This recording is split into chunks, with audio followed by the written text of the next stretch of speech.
Yun. So, maray na to guys.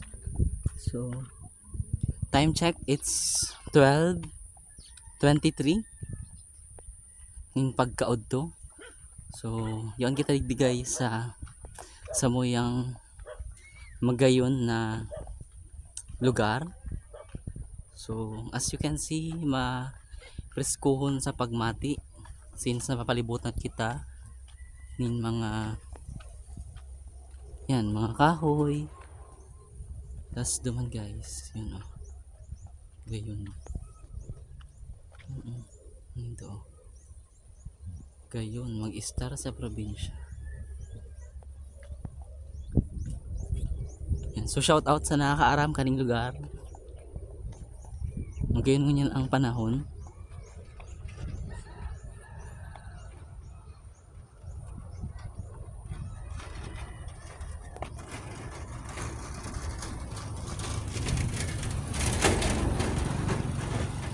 So sa mga nagaparangon to dyan, so luway-luway lang.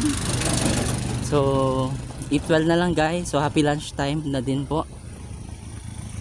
So pasiring kita ko nyan sa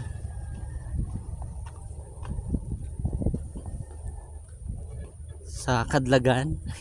Yan, so mga karakarigos kita ko nyan guys, medyo mainit tapos sakto magayon ang panahon.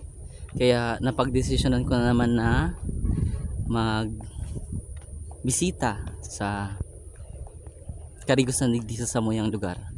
So abang-abang na lang kamo guys sa mapopost kong mga videos.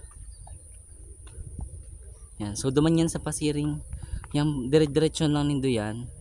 Yan, diretso lang yan. Yan, so sa dulo ko yan, duman na itong doon nyo na po makikita yung yung first stop, which is yung pwede kang maligo, maglaba and all. Yan, maghugas ng plato, pwede ka din mag-picnic doon. So for free, wala po siyang entrance. So yun yung kagandahan dito sa lugar namin. So kaway-kaway guys, magayon lang mga nakaka-inspired na maray ang kagayunan kang nature. So